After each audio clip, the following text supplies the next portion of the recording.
My name is Ben Ellis. I'm the UAV instructor here at Spartan College. This is a drone we use here in the class for doing our quadcopter flights. The DJI Mini 2 drone performs very well. We've had it up to 400 feet.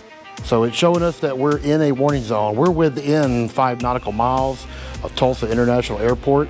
Tulsa Airport is Class C airspace, so we're not allowed to fly outside, but we can fly inside as long as we have a cover. So we go ahead and get powered up here. And it does pretty good. It's staying in one spot with no GPS, fairly stable. It also has an adjustable camera. This allows us to tilt our camera on the gimbal. We go from 1 time, 2 time, and then 4 times zoom, where we'll zoom in. Right now it's focused on John. John's hard at work. We teach primarily the FAA Part 107 for the remote pilots.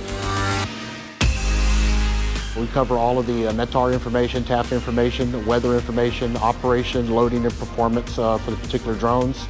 We gear the student to be able to take the 107 test and to be able to pass that test, and that way they become commercial pilots for the Part 107. They can perform operations with a UAV for hire if that's what they desire.